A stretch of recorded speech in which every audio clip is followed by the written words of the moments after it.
Hello and welcome to Fast Talk Tuesday. Today we're going to be talking about a topic that is near and dear to my heart, which is how to support your new professionals in the workforce. So if you haven't done this with me before, you got 10 minutes of talk followed by 10 minutes of live Q&A. So if you are there right now, go ahead and let me know in the comments. I know we're starting a little bit behind schedule, and I'm going to fully admit it's because I didn't realize I wasn't live and was talking to myself, which is why you should always check your LinkedIn live stream on your phone and not just on the computer.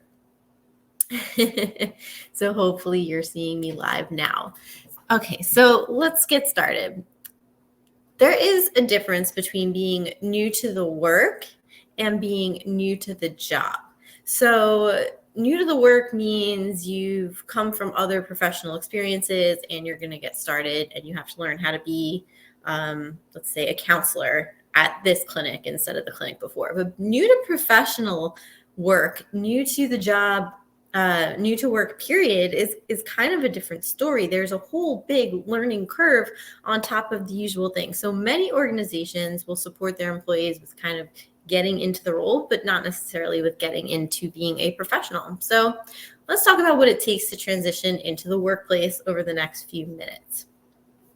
So I want to say that this can be generational a bit, right? So I hear a lot of complaints, Gen Z, they don't know how to be professionals, or they have all these crazy expectations, or they don't communicate professionally. They've never worked in an office, so they don't even get how to talk to people. And some of that's probably true, but it's not because they're Gen Z. It's because they are new to being employed. If you take an apprentice who's maybe never worked in an office job, maybe they were a tradesman or tradesperson first, or if you take someone from office life and stick them out on a construction site, there's going to be a really steep learning curve.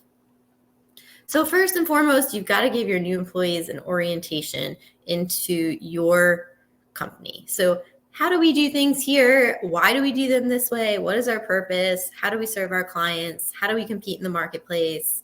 And what's your part of this bigger picture? So that's standard. I mean, that's whether they're new to the profession or new to being a professional, but a lot of organizations are still missing this critical component. The next piece, again, I'd say this applies both sets, but it's how to learn. And these new professionals, let's talk about maybe the traditional path, right? They've gone through 4 years of university and now they're coming up to start their work in a job. There's a certain way of doing things in school that doesn't necessarily apply to how things are done at the workforce. You're going to have to ask for what you need a lot more often. You're going to have to self-assess and identify your own gaps. You're going to have to be proactive. And even if your organization is serving you training, it might not be all the training you need, or it might not answer the day-to-day questions that you have. So teaching new professionals how to navigate corporate learning and how to identify what they want to learn and when they need to learn, and just how to be a good learner. Those are all strategies that will make your team agile, not in the project management way, but in the flexible and fast way. And that will make you more able to innovate because you'll have a team of people who are capable of learning and not just staying stuck in the habits they have. So the next one is business acumen. And so there's the simple stuff, right? Don't give people a wet fish handshake if you're going to go for the handshake. There's knowing how to talk to a client and not, escalating situations unnecessarily. There's knowing a bit about business itself. So what are business goals? What makes a business really thrive in the marketplace? There's conversations about what does an org structure look like? What are the different hierarchies or lack of hierarchies that can exist in a corporate workplace? What are the different kinds of corporate entities you might face, right? There's a really big difference between how my team at Your Instructional Designer works and a global enterprise like a Netflix, and even between Netflix and let's say a Pfizer, right? There's a really different work culture. So helping them to understand all of those nuanced pieces of how people do business is important. And the next one is going to be common tools for business. And so this one gets left out a lot, but it can be simple things. I was actually talking to a client the other day and they were like, oh, no, we have a remote team now mostly, but people sometimes don't put their picture up on Outlook, so you don't always know when they're, early on who you're even talking to. So simple things like that, like teaching people or having them set up a profile for themselves in the HR system, in your Outlook system, or if you use Slack channel, having a profile picture there, setting up your bio, things like that. It could be common tools like how do we schedule send in our inbox. It could be how do we label things and use inbox filters. It could be how do we use the HR system, or how do we use the payroll system to input our hours if they're wage workers. All of those things need to be trained, and sometimes they just get missed because basically you've had one job, you probably know how to do these things. But it's really important that you check in with your young professionals and just make sure, or even I would just say early career professionals, right? Your young professional might be 80 years old. The age is not relevant. It's more about their experience in the workforce. So check in with them. Think about the things you probably take for granted, like you just know how to do, and see if there was ever a time in which you didn't. And another big one is collaboration. So in school projects, you kind of learn how to collaborate, and maybe some of that translates, but it doesn't always. And there's really specific ways that we collaborate and what makes for good collaboration versus distracting or intrusive collaboration in the workplace. And so helping your new hires to understand how you expect them to work together is a really important step in helping a young professional succeed. So things that we may take for granted, like allow everybody time to talk, ask questions, or put a deadline, in every email so that the person you're working with knows by when they have to get you their part of the project. Those are the kind of things that young professionals might not understand. And they also might not understand that, of course you want to be recognized at work, but in academia or like early, education experiences, you're ranked, right? You get grades and all of that stuff. And at work, you're really just doing it for the sake of doing it. I mean, sure, there's performance reviews, but they're not like, the same thing as being ranked as a student. And so helping them understand kind of the why behind the reasons they need to collaborate and when they should seek out opportunities to collaborate is going to be an important piece of that puzzle. And with that said, remember that they might feel shy about participating and collaborating. They might not feel comfortable speaking up if they have opinions because they feel like everybody else in the room knows more than them and they have no business being there. And you've hired them, so we know that's not true. But, inviting them to speak and making sure you've set up frameworks that get everybody to participate and that give them an opportunity to share their perspectives is going to be really important. Okay. Obvious one here, effective communication. So many times new hires are learning how to kind of use your brand tone and your brand voice. And that's one thing, but new professionals don't necessarily know what it means to communicate effectively or to communicate in the way that your organization expects. So having a good set of guidelines is really helpful in this case, making sure to outline that brand voice, making sure to outline the sort of bigger picture of how you want to speak to people is really helpful. But then there are workplace communication things, right? So I mentioned putting a deadline on the bottom of all of your emails where you expect something back from someone. That's important.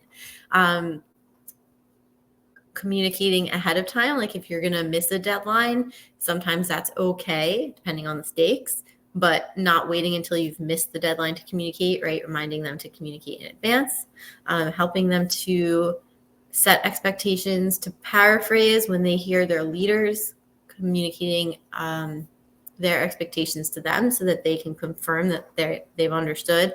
All of those are tools that your new hire who is a new professional is going to need because they're just not used to exercising those skills necessarily in the classroom or other kinds of experiences they may have had.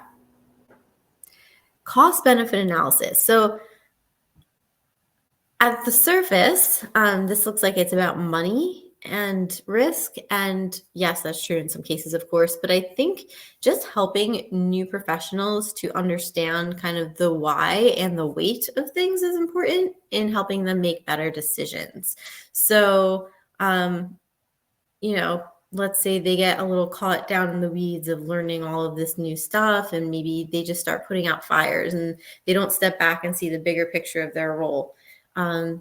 It's a good time to remind them, okay, well, yes, you're solving all of these minor issues, but really there's this big issue that you should have been addressing. So the cost is too high for you to be spending all your time on this. Therefore, we're going to learn how to see what the benefit is, right? The priority, that comes down to cost benefit analysis.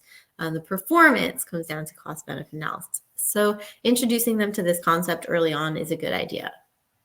And we got two more. So acronyms and key terms, the things you take for granted, things like KPI are things that your new professional probably doesn't know. So make sure you have a chart. You can even just link them. There's some great resources online that are like business terms. I think that's always a great thing to give them so they don't feel silly asking.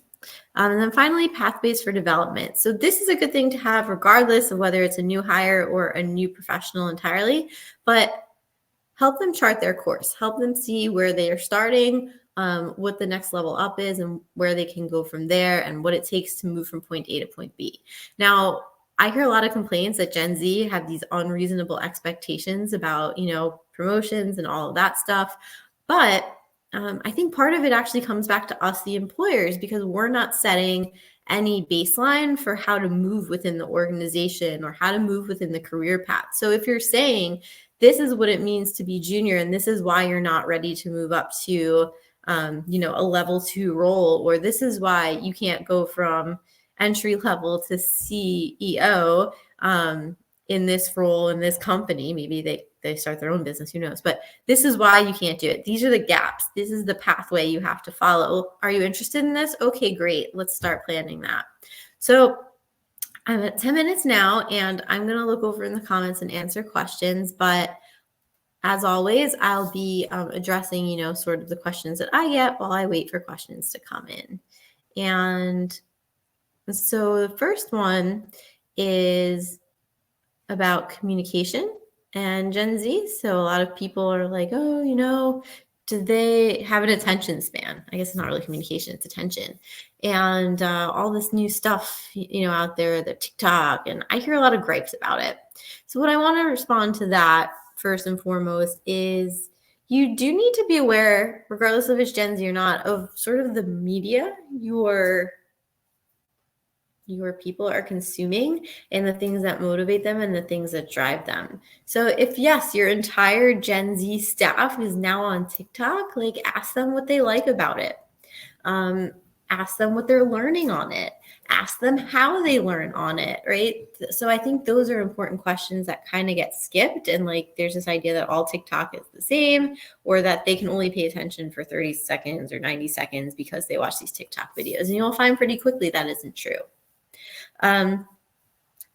And again, you can leverage TikTok. Like, I don't see a downside. If you talk to my great friend Vanessa over at Anchor Training, you'll know right away that like TikTok works for L&D. And I've been a believer in, stealing from social media for a long time. So go for it. I see there's a few of you out there. So definitely, if you've got questions, now's a great time to drop them in the chat box, or just to let me know, what brought you to this specific talk today. I did promise if you were new to, the profession, I would give you some tips about, where to spend your time. So that might be another question. If you are new, where would be the first priority? And I would say if you're not really a great learner, and that's okay because that's a learned skill just like everything else. That is where I'd focus my time now. So how can you develop study skills? How can you develop search skills? That's a really big one, right? Like everything runs on search engines these days. TikTok, yes, but also Google. If you work in a company, you might have something called an intranet or a wiki. And basically that's like Wikipedia for your office. It's the place where everything lives. You got knowledge bases, kind of the same idea, right? A database of information. So you have to learn to put the right search terms in to get the information that you want. I think there's also an opportunity for self-reflection that many people miss. So if you're a new professional, I'm going to really advise that you consider, whether it's computer-based or on paper, start a journal. If you can't do it every day, do it once a week. Just check in, like, What did you learn this week? What did you struggle with this week? What did you excel at this week? Where do you want to go next? Or what was interesting that you just want to remember so you don't lose this thread in a few weeks from now? And doing that will help you start to see patterns, will help you acknowledge the growth that you've made, because sometimes you are going to feel like you've been left behind. And it's going to help you start to set that pathway again for future learning and future development. And that's really important. And then sometimes you are going to make mistakes. And I think being okay with that is really important. The problem with, kind of social media, and this is spanning across all generations, because, I'm technically an elder millennial and I have it. I know my parents, they're on social media, and some of that affects them as well. But it is scary to make mistakes, and even mistakes on things like LinkedIn, for example, which I highly recommend you get on. Even mistakes that people talk about there, myself included, like they're curated, right? They're produced. They're not just like genuinely, you just watched me fall on my face. And so there is this fear of making mistakes, and there is this fear that you won't do things right, or that you should have done something right. It comes with test culture as well. And so remember that it is okay to make mistakes, and you're only going to learn through making mistakes. And if you feel like there's not a safe space for you to make mistakes at work, that's a good time to talk to your manager and just say, hey, I want to practice this skill, but I only get to do it when it really, there's a lot riding on it. So like, I only get to do it when I talk to a customer, and by then, I could blow the sale. Or I only get to do it when I have to post something for the company to our website. And by then, that copy has gone off. So I want more opportunities for feedback. Don't be afraid to A, make the mistake, B, look for the place to practice, and C, reach out to your manager to help support that. So I see Nicholas is out there. Thanks for tuning in, Nicholas. So trying to solve for helping new grads reach the next career level within the first 2 years. That's so great. What do they need to do in addition to what you mentioned, or is it mainly what you mentioned? Business acumen, effective communication, understanding corporate learning. I would say those are really good places to start, right? They're going to feel pretty overwhelmed. And so what I would recommend that you do is, if there's specific roles in your organization that you feel like you are hoping these folks will fill, that they'll grow into, that's a good place to start. What skills do you think they need to be successful in, let's say, like the next level? Just chart that out. What performance metrics would they need to meet? What skills? I like KSAs, right? So knowledge, skills, attitudes. That's a really simple framework for kind of figuring out where people need to go next. And as far as the kind of the generic, I do think it's going to be business acumen, effective communication, not just understanding corporate learning, but just like, how do you learn in general, and being adaptable. Learning how to talk to managers, right? That's an important skill set. And not just effective communication, but like being willing to open yourself up to that experience is really important. Being willing to advocate for yourself is going to be really important. New grads, what else? And getting them out of that like safety framework, I think that those are big things. Collaboration, I mentioned collaboration, that's a big one. Making sure they're familiar with the acronyms, the onboarding, that they really understand the common tools you use. And then I would say what's coming next. So in an ideal world, and obviously, like I said, this might overwhelm them if you try to do it all at once, so you want to plan this out, but things like basic data understanding. So data privacy, data ethics, how we use data, how we tell stories about data. Like, think about the things that make people really effective senior contributors. And those are the things you're going to want to start preparing your new hires to do. Obviously, you won't do it in the same way or to the same level, but it's thinking about where you want them to go. That's the first step. So even if you take nothing, even if you take nothing, like you don't remember any of the specifics I gave you, if you just think about what is the next step for them and how do I get them there, that's like light years ahead. A lot of organizations haven't even gotten that far. Like, they don't really know what the step is. And my other advice to you, I know this is way more probably than you expected, but like, have you talked to them? It's always my answer for everything, right? Talk to the learner. Ask them what motivates them, what inspires them, what media are they consuming, where do they feel like they have gaps, what have they heard that others need to be successful in the role, and that can be a really great place to start charting things out as well. From my own experience, I'm not necessarily working with new professionals right now, but I am working on a new strategy for L&D for an organization. Like, one of the things that we uncovered is that people are gamers. Like, they're nerdy, but they're also gamers. And so, like, they're going through this really boring training experience that doesn't engage them at all, really, because it's just click next, read something, click next, take his quiz. And just knowing that they're gamers tells me so much about how you might change your approach to training these people. Are there any other questions I can answer? I think we are at time, but I'll give it one more minute, just to be fair, since I was stuck behind the scenes, if you will, caught up in the green room.